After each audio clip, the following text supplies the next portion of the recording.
Hello বন্ধুরা, আমি আবার একটা নতুন ব্লগ নিয়ে চলে এসেছি। আশা করি ভালো লাগবে। কিছুটা হলেও ইমপ্রুভ করার চেষ্টা করেছি।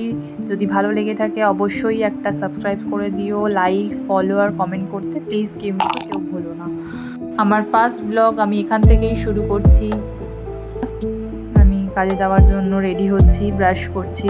সকালবেলার ওয়েদারটা জাস্ট অসাধারণ ছিল, তাই জন্য ফটো বা ভিডিও তুলতে আমি এই ভোরবেলার দিকে বাইরে কোকিলের কুকু আওয়াজ হচ্ছে আর চারিদিকে ঝিরিঝিরি করে বৃষ্টি পড়ছে। আর তোমরা দেখতেই পারছো সবুজের যে অংশটা জাস্ট ফুটে উঠেছে, প্রকৃতি যেন সেজে উঠেছে। আর এই বৃষ্টির ওয়েদারটা এত ভালো লাগে, এই যে সবুজের যে চারিদিকে যে সোনালি সবুজ একদম হয়ে থাকে, আমার জাস্ট এটা খুবই সুন্দর লাগে দেখতে। আমার ভালো লাগে বেশ প্রকৃতিটাকে। তো আমি রেকর্ড করতে ছাড়িনি, বেরোতে তো হবেই, কাজ করতেই হবে। তো আমি ব্রাশ ট্রাশ করে নিয়ে ফ্রেশ হব বলে আমি রেডি হব, রান্না করতে যাব নিচে।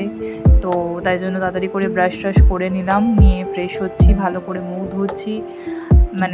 আমার তো বৃষ্টির ওয়েদার দেখলে আমার খুবই ভালো লাগে বলতে গেলে।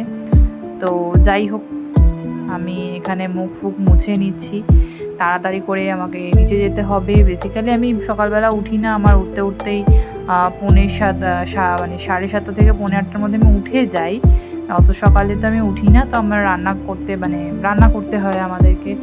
আমি থাকি, আমার যা থাকে, আমার শাশুড়ি থাকে, সবাই আমরা তিনজনে মিলে, কেউ না, আমার যা হয়তো কেটে দিল, আমি রান্নাটা বসালাম, আমার শাশুড়ি হয়তো ভাতটা বসালো, আটা মাখলো, আমরা তিনজনে মিলে যোগাযান্ত্রী, তিনজনে মিলে একসঙ্গে মিলেমিশে করে ফেলি। তো যার জন্য তাড়াতাড়ি করে হয়ে যায় রান্নাটা। আমি বেরোই সকালবেলা খেয়ে দে, তো আমার ভাসুরও বেরোয় কাজে, তো সেই জন্য আমাদের তিনজনকেই নামতে হয় নিচে। আর শাশুড়ি তো নিচেই থাকে, শাশুড়িরও শরীরটা ভালো থাকে না সব সময়, তো যার জন্য আমরা তিনজনে মিলেমিশেই কাজ করি। আর যাই হোক, আমি রান্না করছি, আজকে রান্না করছিলাম। তো রান্না করতে করতে অনেক তিনজনের মধ্যে অনেক গল্প হয়, অনেক আলোচনা হয়, তো একটু মন কষাকষি হয় শাশুড়ির সঙ্গে। শাশুড়ির মনের মতন কিছুই করে উঠতে পারি না যদিও। তো যাই হোক না কেন, সবাই বেসিক্যালি আমরা মিলেমিশেই কাজ করি এখানে। আমাদের এই সংসারটা হলো জয়েন্ট ফ্যামিলি বলতে গেলে, সবাই মিলেমিশেই থাকি আমরা। জ্যাঠা শ্বশুর দেখতেই পাচ্ছ তোমরা, পেছন দিকে চেয়ারে বসে রয়েছেন, উনিও কিছু না কিছু করে। পিসি শাশুড়ি, তার এখন শরীরটা খারাপ, যার জন্য উনিও এখন আসতে পারছে না। যতটুকু শরীর ভালো থাকে উনি আমাদের এখানে যেইটুখানি টাইম দেয় ওইটুখানি যথেষ্ট ওনার জন্য, আমাদের জন্য, ওনার জন্য উনি আসেন। আমাদের আগে অনেক কিছু করতো, এখন একটু মাঝখানে খুব শরীরটা খুবই খারাপ গেছে ওনার, তো যার জন্য আমরাও ওনাকে কিছু বলি না কাজবাজ করার জন্য। এখন আর না হলে ওনাদের সবারই, সব পিসি জ্যাঠা সবারই কন্ট্রিবিউট কিন্তু অনেক আমাদের ফ্যামিলিতে। তো যাই হোক, বৃষ্টির মধ্যে আমার জ্যাঠা শ্বশুর জল তুলছে, তোমরা দেখতেই পারলে, প্লাস্টিক মাথায় দিয়ে জল তুলছে। আমি ওইদিকে আটা বার করছি, আটা মাখবো বলে। আমার শাশুড়ি এই যে সামনে, আমার যা কিছু না কিছু আমাদের উচ্ছে কুমড়ো ভাজা হবে রান্না, তো যা উচ্ছে কেটে দিল, কুমড়ো কেটে দিল। আর ওদিকে ভাসুর নিজের মেয়েকে দিয়ে এলো স্কুল থেকে, স্নানে যাবে, সেও আমার আগেই বেরোয়, 10টার মধ্যে এসে বেরিয়ে যায়। 9:30টার মধ্যে তার খাওয়া দাওয়া হয়ে গিয়ে আমি বেরিয়ে যাই।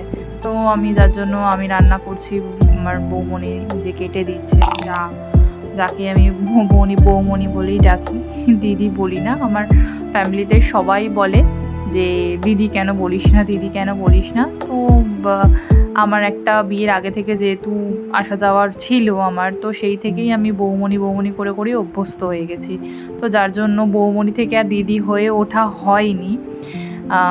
তো যাই হোক, বৌমণিও সেটাকে অ্যাকসেপ্ট করে নিয়েছে। তো তারও কোনো সেও আর কোনো মতামত নেই তার সেই নিয়ে যে আমাকে দিদি কেন বলো না বা কিছু। যাই হোক, বৌমণিকে অবশ্যই দিদির মতনই দেখি আমি, বৌমণিকে দিদি না বললেও দিদির মতন দেখি। আমাদের ফ্যামিলিটা সত্যিই অনেক বড়, আরও অনেক যা আছে আমার, অবশ্যই আমি সুযোগ পেলে তোমাদেরকে দেখাবো আমার যাকে, হ্যাঁ আমার যাদেরকে, ঠিক আছে। তো যাই হোক, তাও তড়িঘড়ি করে রান্না তো আমাদেরকে করতেই হয়, প্রতিদিনই সকালবেলা করে উঠতে হয়, উঠে রান্না বান্না মানে সারতেই হয়। কোনো সময় আমি করছি, কোনো সময় যা রান্না করছে, এরকম করে মিলেমিশেই আমরা করছি, মানে চলে যায়, আমাদের হয়ে যায়। তো যাই হোক, মানে একটা মেয়ের পক্ষে তো মানে তোমরা তো ভালো করেই বুঝতে পারছো যে আমাকে ঘরেও সামলাতে হচ্ছে, বাইরেও সামলাতে হচ্ছে, দুদিকেই আমি সামলাই।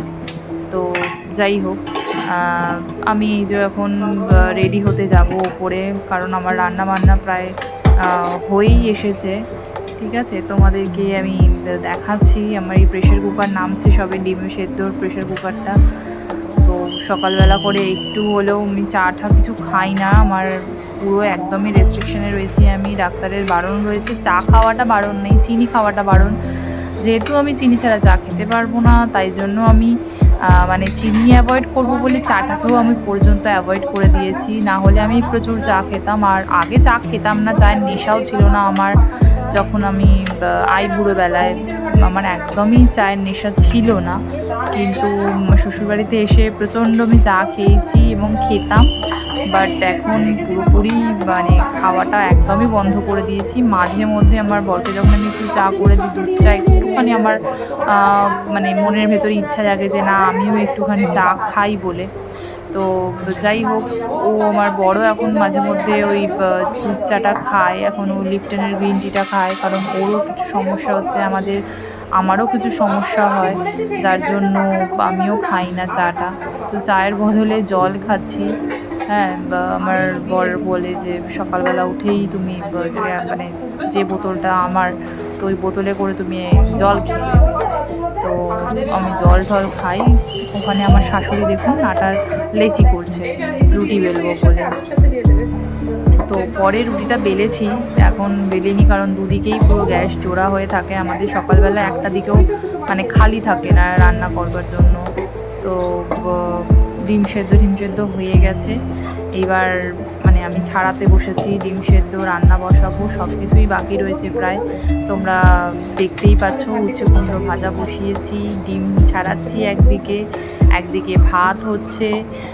তো তোমাদেরকে একটা কথা বলি, ডিম সেদ্ধ যে মানে সব ডিমই কিন্তু ট্রের মধ্যে ভালো হচ্ছে না, কারণ আমি যা দেখলাম আজকে, মানে আমার তো চোখ কপালে একদম।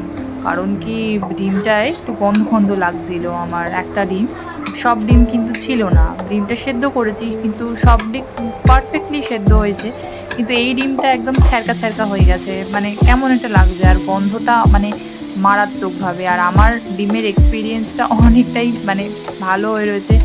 অবশ্যই আমার পাড়ার লোক যদি এই ভিডিওটা দেখে তারাও হাসবে এই কথাটা শুনে, কারণ আমি আমার পাড়ায় আইবুড়োবেলায় আমি কি করেছিলাম, আমি ডিম নিয়ে এসেছিলাম, ডিমের পোচ করে খেয়েও নিয়েছি অর্ধেক। আর যখনই আমি সেই পোচটা খেতে যাচ্ছি, আমার এত মানে ভমিটিং হয়েছে, আমার শরীর খারাপ করে গেছে ওই ডিমটা খেয়ে, যার জন্য ডিমের সাথে আমার কোনো মানে কিচ্ছু নেই যে আমি বুঝে শুনে খাবো।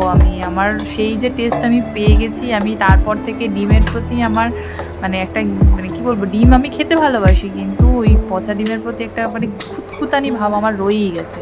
তো যাই হোক, আমি রান্নাবান্না করে নিচ থেকেই আমি স্নান টান সেরে চলে এসেছি ওপরে রেডি হব বলে, কারণ আমার খাওয়া দাওয়া আমি রান্নাবান্না করেই আমি খেয়ে নিয়ে আমি রেডি হয়ে নিয়েছি অফিসে যাব বলে, কারণ অফিসেও আমাকে বেরোতে হবে।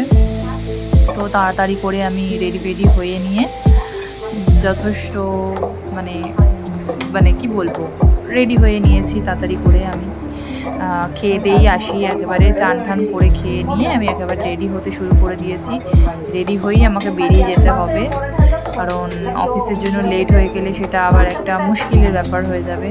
তো যার জন্য আমি তাড়াতাড়ি করে রেডি হয়ে নিয়েছি। আর এদিকে তো আমরা দেখতেই পাচ্ছ পুরোপুরি রেডি হয়ে গেছি, কানের পরছি সিঁদুর, আর কাজলটা জাস্ট এমনি চোখে করা, আর সেন্ট। আমি সেরকম কিছু সাজিও না, কিছু করিও না, আমার সিম্পল। আর একটা আমার প্রোডাক্ট রয়েছে ফেস সিরাম হিসেবে, আমি অ্যালোভেরা জেলটা খুব ইউজ করি, কারণ আমার মুখের অনেকটা স্কিন প্রবলেম হয় মাঝে মধ্যেই আমার। তো যার জন্য আমি অ্যালোভেরাটা খুব ইউজ করি। অ্যালোভেরাটা প্রচণ্ড সুইটেবল আমার স্কিনের জন্য, তো আমি অ্যালোভেরাটা মাখতে ছাড়ি না। তো ইদানিং আমার একটুখানি ফেসে অ্যাকনি প্রবলেমটা দেখা দিচ্ছে, তো যার জন্য আমি মানে কি বলবো অ্যালোভেরাটা আমি ইউজ করি। তো যাই হোক, ঘরকে টাটা বলে, বাড়িটাকে রুমকে টাটা বলে আমি চলে গেলাম। বেরিয়ে এসেছি বাইরে, এবার অফিসে যাব বলে বেরোচ্ছি, ব্যাগ কাঁধে নিয়ে বেরোবো এবার। সব কিছু রেডি করে নিই, টিফিন বিফিন সব কিছুই ব্যাগে ঢোকানো রয়েছে, জাস্ট আমি কাঁধে নিয়ে এবার বেরিয়ে যাব, কারণ দেরি হয়ে গেলে একটা রয়েছে। যাই নিচে যাই এবার। নিচে গিয়েই দেখছি এই পুচকেটা আমার সঙ্গে খুব পেছনে লাগে, দাদাটাও খুব পেছনে লাগতো, এও খুব বদমাশ হয়ে গেছে, একদম খুব পেছনে লাগে। এই বাচ্চাটা মানে ও নিজের মা বাবাকে ছেড়ে থাকে, তো দিদার কাছে থাকে। তো এসেছিল নখ কাটতে আমার বৌমনির কাছে, জায়ের কাছে। তো যাই হোক, বাস ধরবো বলে আমি আমাদের রাস্তার মোড়ে চলে এসেছি। এখান থেকেই বাস ধরবো আমি। অনেক সময় কি হয়, বাসে এত ভিড় থাকে মানে করা যায় না, কিন্তু বৃষ্টির ওয়েদারে যথেষ্ট ফাঁকাই পেয়েছি, কিন্তু শিয়ালদা থেকে মারাত্মক জ্যাম থাকে, মানে মারাত্মক। আর লোকও তেমনি ওঠে, প্রচুর লোক ওঠে বাসে শিয়ালদা থেকে। তো মানে বৃষ্টির ওয়েদারে হালকা মোটামুটি ফাঁকা থাকে। তো তোমরা দেখতেই পাচ্ছ আমি অফিসের জন্য বাসে করে যাচ্ছি আমি। মানে রাস্তাঘাট একদমই পুরো ফাঁকা দেখতে পাচ্ছ, কারণ বৃষ্টির ওয়েদার এখন। আর বাইরেটা সত্যিই আমার বৃষ্টির ওয়েদারটা খুবই ভালো লাগে। তো মানে কি বলবো, আর মৌলালির ওইখানটায় তো প্রচণ্ড মানে বাস এমনভাবে চালানো হয়, মানে প্রাণ হাতে নিয়ে যেতে হয় যারা যাত্রী তাদেরকে। তো বাসে মানে খুবই ঠিক আছে। তো যাই হোক, এবার অফিসে আমি যাই। অফিসে গিয়ে আজকে মানে প্রচণ্ড কাজের প্রেশার ছিল আজকে আমার, কারণ সকালে মানে গিয়েই কাজের বসে গেছি আমি, কারণ একদমই আমার স্যার যে আছেন, হেড যে উনি সিনিয়র, উনি নেই। তার মধ্যে অনেকগুলো ফর্ম এসছে, তো সেগুলোকেও বসে বসে ফর্ম ফিল আপ করছিলাম, এন্ট্রি করছিলাম আমরা পোর্টালে। তো মানে কি বলবো, সব কিছু মিলেমিশেই হয়ে গেছে। হ্যাঁ, সবাই ওখানে কাজ করছি, মিলেমিশে হাসি ঠাট্টা গল্প সবই হয়, কিন্তু কাজটা মন দিয়ে করি, কারণ কাজের বিনিময়ে তো কিছুই নেই, তাই না? কাজই হয়, কাজ ছাড়া জীবনে কিছুই নেই, তো পরিশ্রম করতেই হবে। তো যাই হোক, মাঝে মধ্যে একটু অফিসে বসে বসে মা আমাকে ফোন করে, মা খোঁজ নেয়, মা আমার সঙ্গে থাকে না। হ্যাঁ, মা মানে আমার সঙ্গে মায়ের দেখাও হয় না, তো মাকে মাঝে মধ্যে ওখানে বসে বসে ভিডিও কল করি, তো মায়ের মুখটা দেখে নিলেই ব্যাস আমার দিন চলে যায়। তো আমার হাজব্যান্ডের সঙ্গে সেরমভাবে অতটা কথা হয় না, হয়ে ওঠে না, কারণ ও একটা কাজের মধ্যে লেগেছে নতুন, ও দোকানে বসতো সেভাবে, এখন আমাদের একটু ডাউন যাচ্ছে ব্যবসাটা, তো যার জন্য আমিও কাজ করছি, ও কাজ করছে, দুজনে মিলে একটু আমাদের সংসারটাকে ধরে রাখার জন্য তো দুজনকেই তো কাজ করতে হবে। তো যাই হোক, আমার কি বলবো, আর কাজ তো করতেই হবে। আর আজকে আমার এতটা পরিশ্রম হয়েছে, মানে কি বলবো, খুবই পরিশ্রম হয়ে গেছে আজকে আমার। হ্যাঁ, আজকে সারাদিন বসে বসে এন্ট্রি করেছি, লোক তো আসছেই, ওখানে লোককে দেখে দিতে হচ্ছে, সব কিছুই আমরা প্রায় দেখছি কি হচ্ছে না হচ্ছে, সমস্যা তার সমাধান করছি। হ্যাঁ, মাঝে ব্রেক টাইম ছিল, ব্রেক টাইমেও আমি দেখাতে পারিনি, আমরা খাওয়া দাওয়া করে নিয়েছিলাম তাড়াতাড়ি, আজকে দেরি করে খেয়েছি, আর মাঝে মধ্যেই একটু বেরোচ্ছিলাম আমি। তো যাই হোক, আমার অফিস টাইম শেষ হয়ে গেছে, তো আমি বেরিয়ে পড়েছি, পৌঁছেও গেছি। কিন্তু একটা কথা কি, আমার আজকে টিউশন ছিল না, যার জন্য আমি আজকে অফিস থেকে ডিরেক্ট একদম ঘরে ঢুকছি, কারণ আমার প্রতিদিনই প্রায় আমার টিউশন থাকে, আমি টিউশন পড়াতে যাই প্রতিদিনই কোয়ার্টারে, আমাদের নারকেলডাঙ্গা রেল কোয়ার্টারে আমি টিউশন পড়াতে যাই।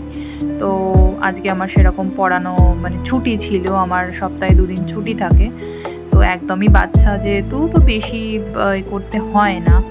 তো যাই হোক, আমি চলেও যাচ্ছি, মানে আমার ঘরে যাব, আমার এটা পাড়া, ঠিক আছে, আমার শ্বশুর বাড়ির পাড়া এটা, তো তোমরা দেখতেই পাচ্ছ পাড়া। তো একটা মজার ঘটনা হচ্ছে, এই পাড়ায় আমি ছোটোবেলায় মায়ের সঙ্গে মেলা দেখতে আসতাম। তো সেই পাড়াতেই আমার বিয়ে হয়েছে, এখানেই আমি পড়তে আসতাম বলতে আমার একটা বন্ধুর সঙ্গেই আমার এখানে যেহেতু আলাপ, তো ওখানে সংস্কৃত পড়তে আসতাম, তো সেই থেকেই পাড়াতেই আমার দেখতেই পাচ্ছ বাইরের ওয়েদার।